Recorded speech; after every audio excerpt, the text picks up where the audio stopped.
The year after the release of the original Doom, Doom 2 Hell on Earth came out. Expectations were high, Doom 1 was fantastic. Well, fantastic for its time. It's still a fun game and I think anyone who likes video games could get into it. I made a review of Doom from 1993 already, so go check that one out, cause now I finished Doom 2 on PC and I want to talk about that.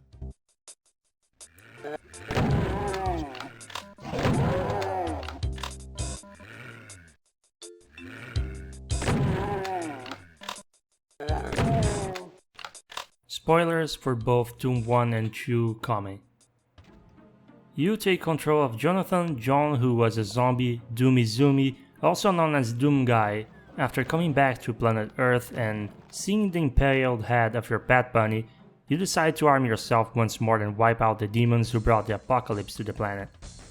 After helping evacuating the surviving humans, John Doom Guy OK Doomer returns to his hometown, where a portal to hell lies open and goes inside in order to find a way to seal it. There, he soon finds an evil texture on the wall called Icon of Sin. After destroying it, the portal to Earth is gone and Doom Guy is stuck in hell forever. The end. There will never be another sequel. Doom 2 gets rid of the episodic format and instead gives you a single campaign with 30 levels and 2 extra secret levels, with every so many levels rewarding you with a summary of the plot so far, in form of plain red text that hurts my eyes to read. The game is longer than the first by a couple hours, but to me it felt way longer and not for a good reason.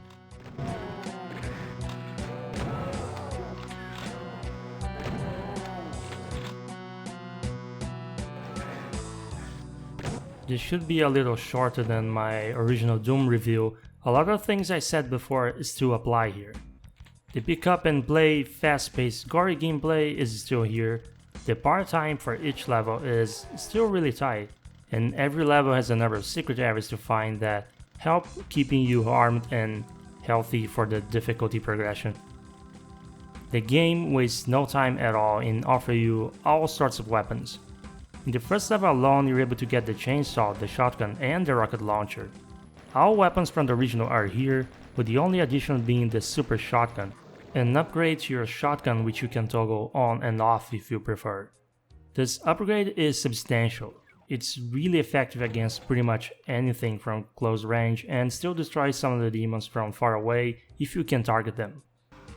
I run out of ammo for the shotgun fairly often, and I found this to be the only reason you had to pick other weapons for each type of demon that wasn't an imp or zombie man. Even with the spiders and barons from hell or the new demons becoming more commonplace. But yeah, if you go into Doom 2 expecting a new arsenal, you will be disappointed. The game's pride and joy are the levels, but you will not notice that until after the first 12 or so. You get a glimpse of the textures and layouts being more varied, but it's still mostly hallways connected to a few big rooms. When I got to level 13, the new approach level layouts surprised me. Suddenly areas were massive and open. The corridors and closed rooms were within separate buildings and the game really embraced the exploration focus. So much extra room for mobility also meant you could dash around more freely while you're clearing the map of all enemies.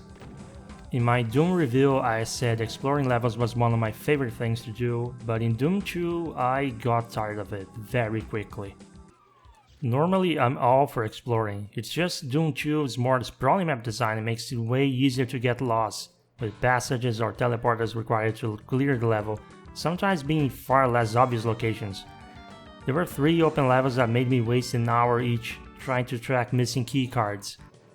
I understand that change was needed, but I can't say I feel they knew how to make larger maps that well. I think I would have preferred them a lot more if they didn't rely so heavily on teleporters. Overall, the quality and size of the levels varies a lot, makes sense since the staff was taking turns in designing them.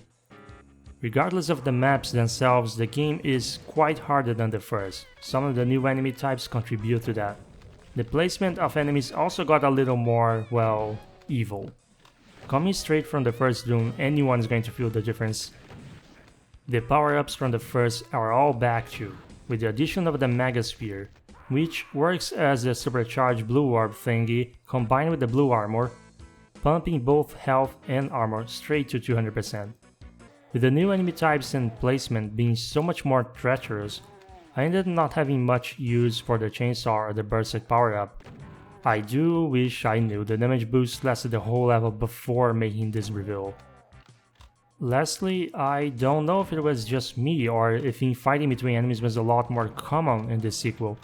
There's even a double boss encounter where being aware of this feature was almost a requirement.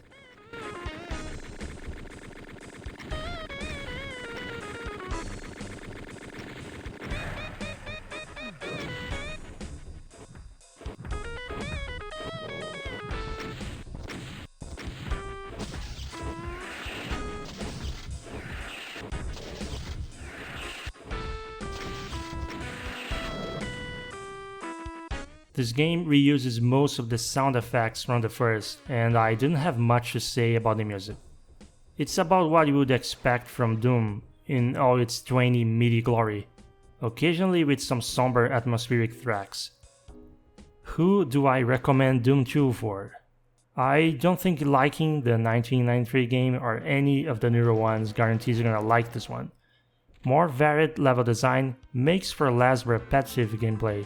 But if you like the repetitive gameplay with more focus on tight, streamlined levels that push you straight to shooting action with pure exploration being mostly secondary, I think you might hate some of the levels, just like I have. If you welcome this change of pace and you think the unique Doom atmosphere is enough to keep you engaged even if you find yourself running like a headless chicken over the corpses of all the demons you already killed, you're gonna love Doom 2. Either way, it's not like shooting action is gone, the foundation is the same. Shoot anything that moves, strafe properly, don't let the beefier enemies make you waste the wrong ammo, and treasure every pickup or secret. Besides, even if the more confusing maps frustrate you, once you clear a level in Doom, replaying it will always be a far faster experience. This arcade-style replayability for clear time's sake is part of the classic Doom essence after all. No cutscenes or quick-time events stalling or revisit. I still prefer the first game, but Doom 2 is, overall, a fun game in its own right and I don't regret playing it. Anyway, it's more classic Doom, which means you can play it in any modern platform. I recommend buying it on PC then running the WAD using either Crispy Doom if you're a millennial or GZ Doom if you're a zoomer.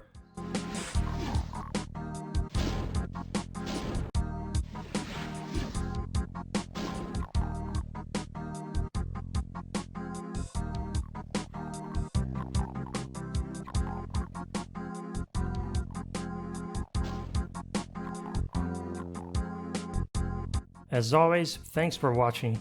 If you enjoyed this review, go check out my other videos or subscribe for more upcoming reviews coming straight from my backlog of games to complete.